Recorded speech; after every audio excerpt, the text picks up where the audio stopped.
Good evening and welcome to the King's Church midweek meeting. If you're just joining us, hello, welcome. I see we have Leslie with us already, so good evening, Leslie. Good to see you. If you are just joining, then do just say hello on the chat there on the side of the screen on YouTube, and just lets everyone know that you're here and you're with us, and we're all together. So good evening to you, one and all. My name's Richard. If you haven't been with us on a Thursday evening before or on a Sunday, my name's Richard. I'm the pastor at the King's Church, and this is I think we're now 6 or 7 weeks into this now, something like that. It's crazy, isn't it? Doing this virtual church, so that's what we're about today. The next meeting after today will be on Sunday at 10:30 in the morning, and we will have hello Peter and Charmaine, good to see you. We'll have our usual mix of hi Wendy and Reg. We'll have a hi Elsa. We'll have our usual mix of worship and prayer and listening to the Word of God, and that'll be happening on Sunday morning. Hi Cherry, good evening to you, and she says good evening to everybody else. I really do want to say for on Sundays, I'd love to have more contribution from people. Church is not just about one person on a screen, it is the body together.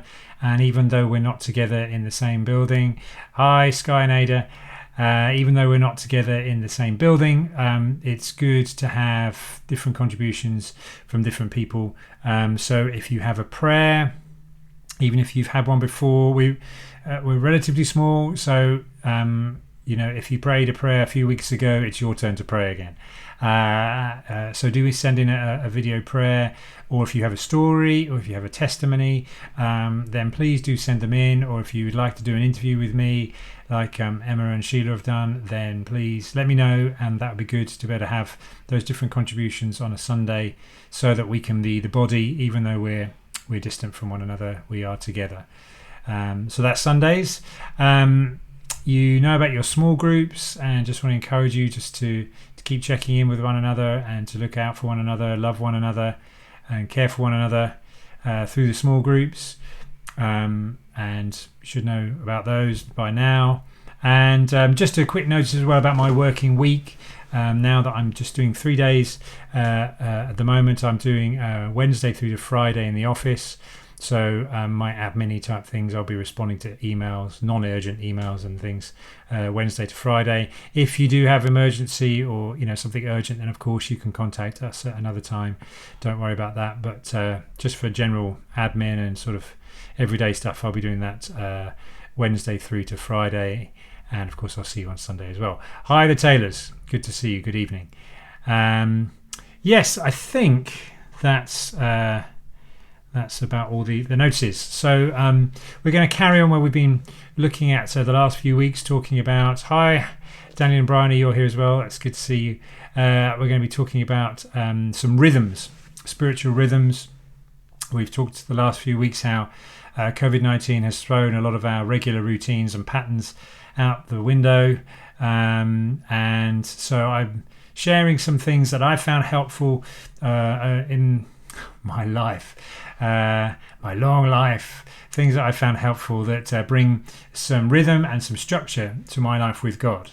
And like I said before, I don't do all of these things all the time, but they are spiritual disciplines that have helped me over a period of time stay with God. But please don't ring me up on first thing on a Wednesday morning and say, are you doing Celtic prayer or something? Because I'm not doing it all the time, but I have used these rhythms at various times in my life, and I still do, and use them as we go along. And at the moment I'm praying every day. I'm praying the Psalms that we've talked about already, and doing some of these practices on a regular basis. So yeah, rhythms, they're good, fair.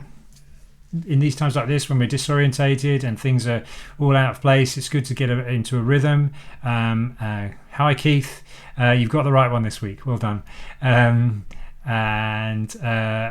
into to find the groove, really. Sometimes it takes a bit of time, takes a bit of discipline, takes a bit of practice, so stick at these things. And let me know if you've tried some of these things we've been talking about. It'd be great to hear your feedback if you've tried some of the daily prayer things, or if you've tried the contemplation thing that we did last week about asking who is God and who am I. Then let me know, just see how you get on with them. I know some of you have said yes, I've tried that and it was good. It's just good for me to know that I'm not just talking to myself here, but these things can be helpful to other people. Or if you have indeed, if you've got your own rhythms of things that you've done over the years that you want to share with others, then let us know about that as well. Right, so yes, so last week, as I said, we talked about that, just something I do in the mornings from time to time, where I ask the question, who am I and who is God? And to live out the answer of those two questions brings is a good way to live. To know who God is, not just the name God. Who is this God we worship? Who is Jesus? What is he like? And who am I? Who am I in general, and who am I today? Those are the kind of things that if we ask ourselves in the morning, that'll change our day, and it will change our life if we keep on in that kind of way. And I mentioned last week that this week I'd talk about another spiritual exercise that I've learned.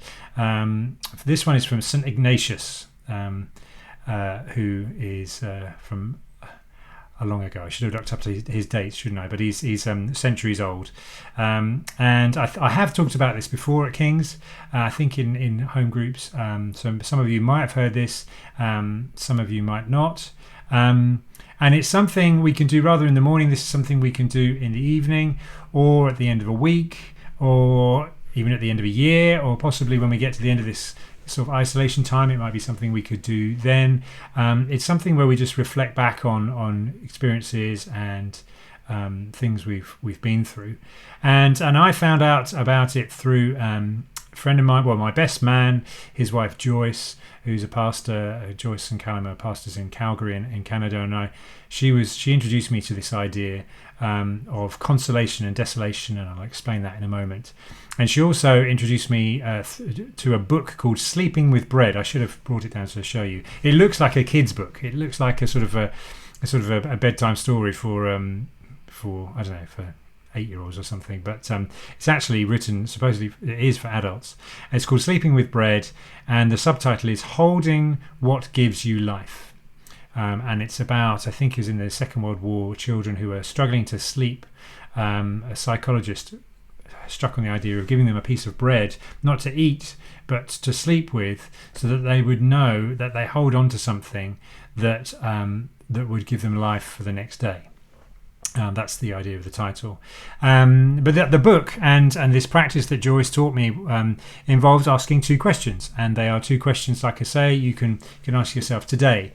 What has brought me the most consolation, and what has brought me desolation? Now, that sounds confusing already because they are long words, but we'll explain what that means. You can put it in other ways. What today, or when today, did I give and receive the most love today? And when did I give and receive the least love today? Or you could put it another way. When did I feel most alive today? And when did I feel life draining out of me today? That's the consolation and the desolation. Or you could put it this way. When today have I had the greatest sense of belonging to myself and to others and to God and to the universe? And when today did I have a sense of least belonging? Or put another way, when was I happiest today? And when was I saddest? What was today's high point? What was today's low point? What has been most life-giving? What has been least life-giving today? That is the process of asking the question, what has been my consolation and what has been my desolation? The consolation being what's been most life-giving, and the desolation being what's the least life-giving thing. And St. Ignatius called this the examen, and you can do this on your own. You can ask yourself those questions, and it's good to do that. Or you can do it with others. If you're with other people, it's good to be able to share those things. It's a great conversation starter at dinner. I do this practice from time to time. We do it together quite often as a family around the dinner table. We just ask these questions. What's been the best thing about your day, and what's been the worst thing about your day? And I do ask these questions to people from time to time. brought you the greatest consolation? What has brought you the greatest desolation? And the idea is that we learn to discern what brings us closer to God and to our true selves, and what draws us further away from God and further away from being our true self. A lot of people in the modern world, I don't think, are great at understanding themselves. They're not quite sure how they feel or what they feel. And I don't think we're very good at necessarily processing the experiences we go through, the situations and the feelings that happen to us. And I think sometimes we're too quick to find ways of anaesthetizing ourselves to the bad things. We don't really want to have to deal with the pain. We'd rather have a quick fix, a pain relief, stick a plaster on it, or give us some TCP or some antiseptic and sort of bandage it up and forget about it. And rather than deal with the pain, we often just focus on the positives. Oh, just look on the bright side, kind of thing. So we're not very good at necessarily dealing with the desolations in life.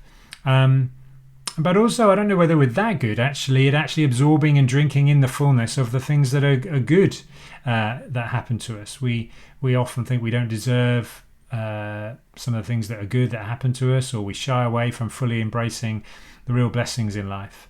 And so really fundamentally, this practice of consolation and desolation is about becoming more aware of the life we're living, and not to just trudge along day by day with nothing really new to say about our lives. At the moment, if you've seen the film Groundhog Day, you'll know what I'm talking about. But at the moment, every day seems a bit like Groundhog Day, doesn't it?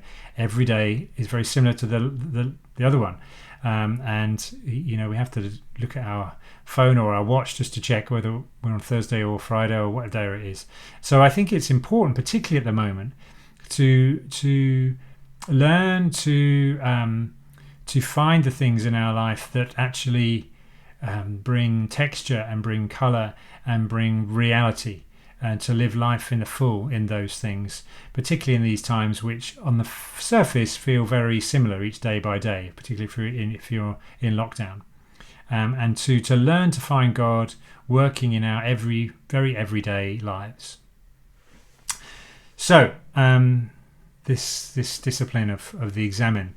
Now, many people have gone deep into this and know and can teach much more deeply than this than I can. And if you want to do your research, you can go online. I'm sure you can find stuff on the internet to explore yourself. And as with all these spiritual disciplines, you can practice them as novices, as beginners, or you can really develop and grow into them and become masters in these kind of these ways. And so what I'm offering to you is a suggestion this evening, and I hope it helps, and you can take it further if you like. So the idea is we ask ourselves this question, and we ask ourselves, what has been the greatest consolation? What has been the greatest desolation today in my life? Or it could be at the end of a week, or it could be the end of a year or a season, just as I said earlier.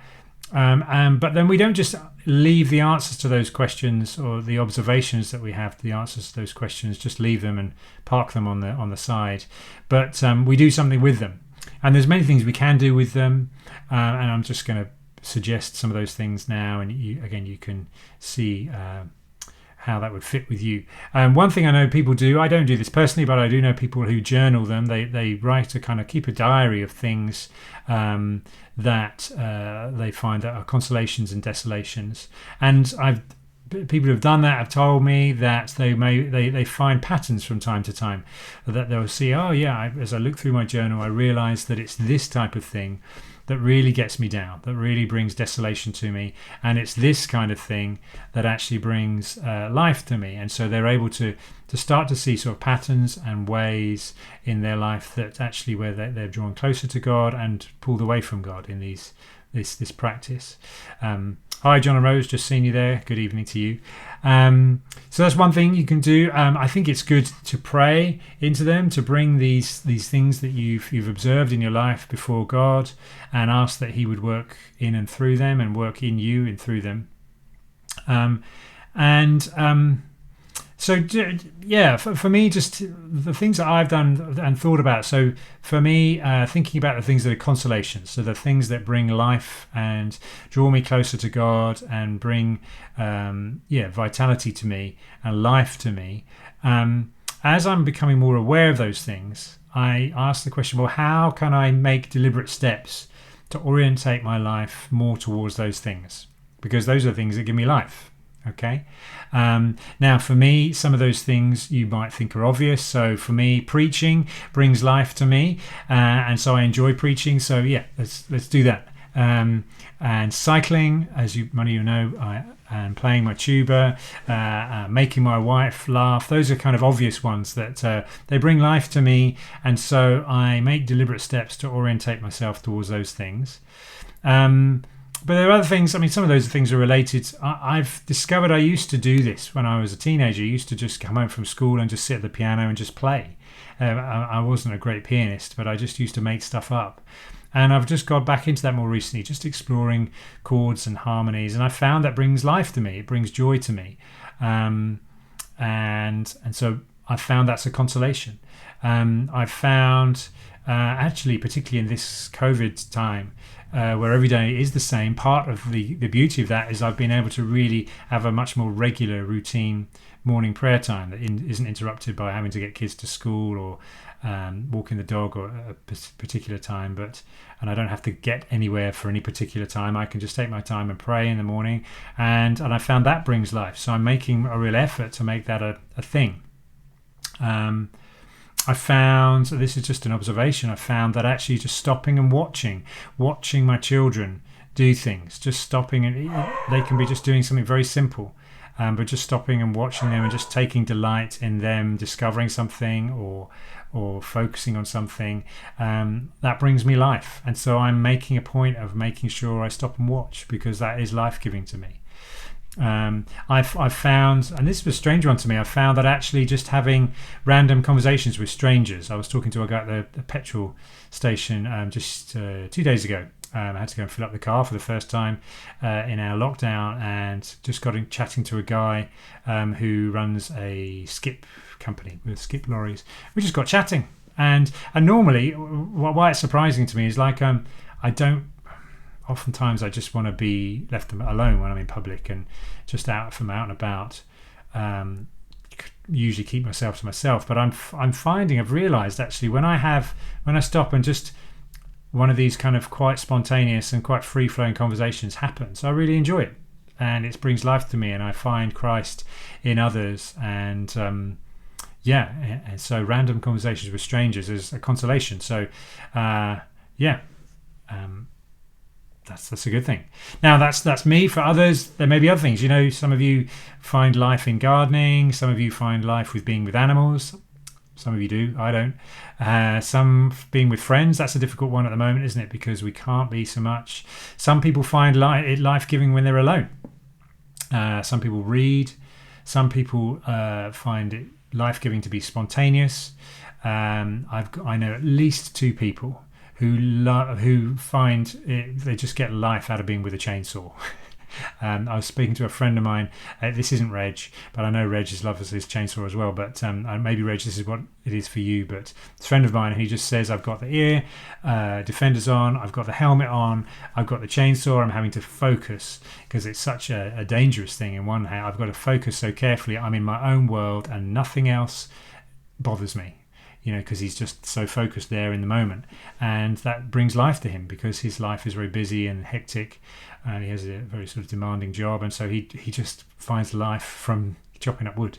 And if you go to his front garden, it is full of chopped up wood. It would, Reg, you'd love it. Those things can be consolations to us, and you need to ask that question yourself. What is it that brings life to me? What brings consolation to me? And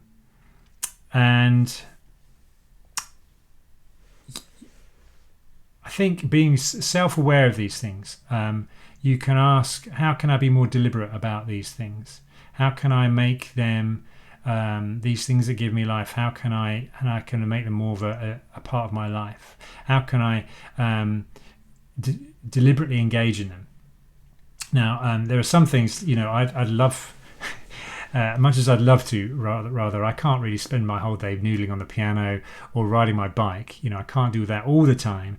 But it is good for me to say I will spend some of my time doing these things, so that I might find life, I might draw close to God, I might bring that life into the more normal and mundane things in my life, and that I bring that energy that comes from God in those things with me. And the more that I do those things, I find that I'm able to draw close to God in that. So you ask the question, what brings you life, and what brings you closer to God, and what brings you closer to be who you really are? Now, you can't always make those things happen. So there are some things I can just sort of say, right, I'm just going to go and play the piano for 5 minutes, and that's going to be good for me. But you can't always control. For instance, I can't just sort of say, right, I'm going to go and now have a conversation with a random stranger. That, you can't just manufacture that. But I think if you're aware of what does bring you life, and particularly on those more spontaneous things, that, oh yeah, I've realized that spontaneous type thing, that kind of thing brings me life.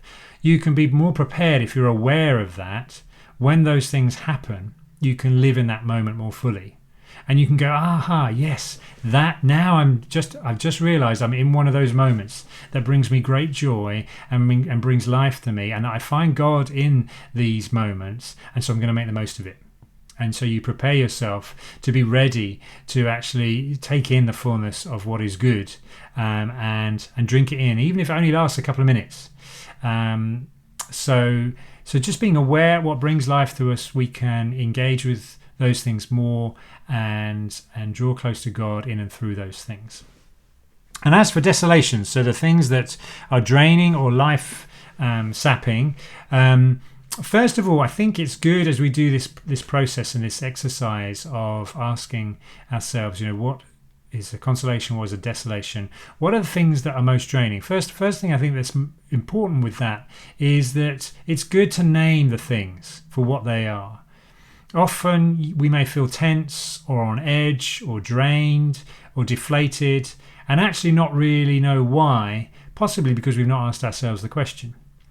And I think once we start asking the questions and just reflecting on our lives and then start to name something, whenever we name something, that's nearly always the beginning of taking control over it. Okay, so when something that has been we've been wronged, some wrong has happened towards us, when we name that and actually identify it, we start to take control over it. If there's been a bad experience that's happened to us, or we've had a difficult conversation, or an awkward relationship that we've had to deal with, when we start to just name those things, then we start to take control over those things. So just that's one thing I found in this practice of considering what these desolations are in our lives. And now with some things that we find that are life draining rather than life giving to us, we can make changes. And I remember Joyce, who introduced me to this practice, I remember her telling, she used to be the head of a charity in Vancouver, which was an outreach to homeless and sort of down and outs and drug addicts and all kinds of things, and pretty full-on thing. And one of the things she had to do, as often with these sort of small charities, is that she as well as had to run the thing and look after people and all the kind of pastoral work that she was doing, she had to do the accounts. And after doing this reflection, consolation, desolation, she realized, and she was journaling as well at the same time, she realized that actually week on week she was putting that doing the accounts was the most draining thing. And so when she realized that, she thought to herself, well, maybe I shouldn't be doing the accounts. And I think she found someone else. There are some people that love doing accounts, aren't there? And there are some people that don't. And so for some people that's draining. For her that was very draining, but she was able to hand that on to somebody else who either found it easy or life-giving even. And then she was released to be more of herself and less drained by things that were a desolation to her. So there's an example of thinking, right, I've identified something, I've named it. I wasn't aware of it until I started to think about it, but I've named it now, and now I can make some changes so that doesn't drain me so much or at all. But there are other things that we might name as desolations that we can't change. there's some things you just can't get round. But if we are aware of what those things are, if we've asked ourselves those questions, you maybe start to make some preparations on how you're going to deal with that desolation when it happens again. So there may be, for instance, a meeting up with somebody or a conversation you've got to have with somebody that you're not looking forward to. But if you're aware that is something that is going to be draining, then you can make preparations. For instance, not taking in a bad attitude, which will only make things worse, or preparing yourself and just seeking God's grace and God's patience beforehand. Or if you have a difficult person you've got to deal with, you might want to just ask God, let me see their perspective. Let me see their point of view, so that I may go into this and deal with this in a better way than if I just let it happen to me. Again, it's sort of taking control by naming and identifying things. Another thing I do is I try and hand my desolations over to God, because oftentimes we like to sort of either wallow in these things or sort of try and sort of let them gnaw away at us, or they eat away at us a lot of the time.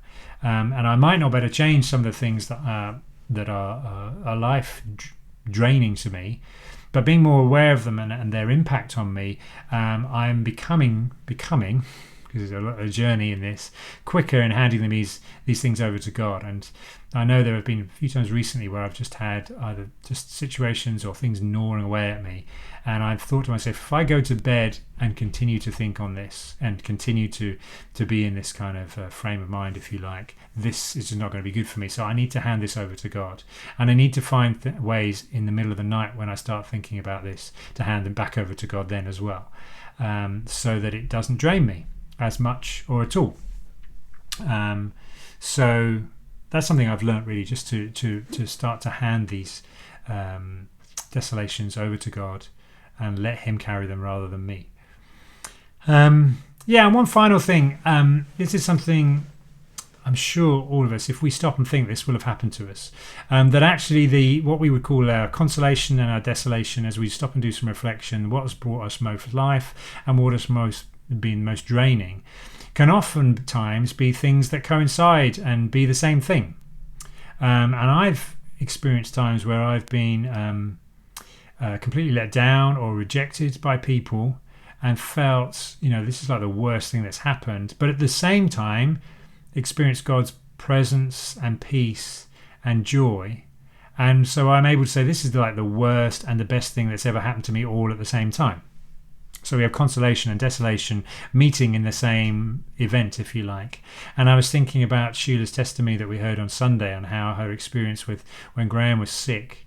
On the one hand, Graham being sick and sort of nearly dying, obviously, is very a real desolation. Was a desolation for them, a real something that was very draining.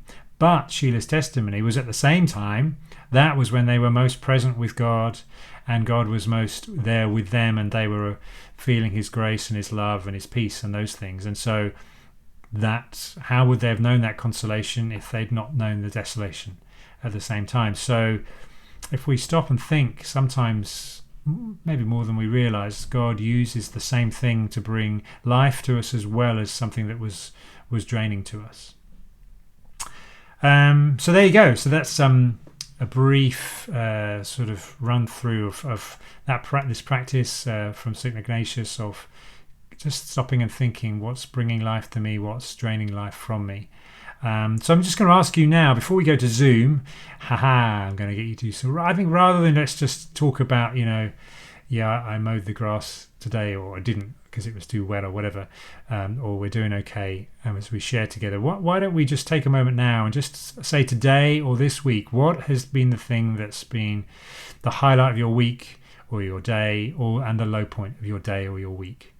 What has brought you consolation? What has brought you desolation? What has brought you life? What has just drained life from you? What has brought you close to God? What has just drawn you away from God? And I don't think it's necessarily something we need to talk an awful lot about, what times we overanalyze these things, but just to name these things and bring them and share them. Why don't we do that when we go to Zoom now in a moment? This is when nobody logs onto Zoom now because they're all going, panic. Now, why don't we try that and just share our consolations and our desolations for today or for this week, and try out this rhythm today. We'll put it into practice. So that's my thoughts and my ideas for today. Let me just pray now, and then we'll head over to Zoom and we'll just spend some time together.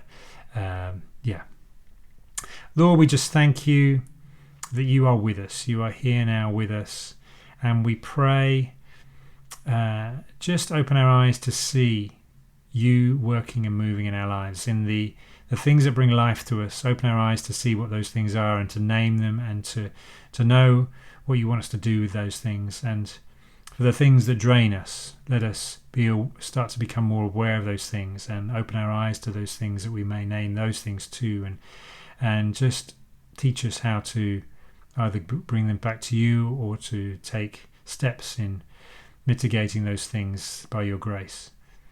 So Lord, we just pray, teach us your way through this practice, and rejoice in you, knowing that you are at work in all things.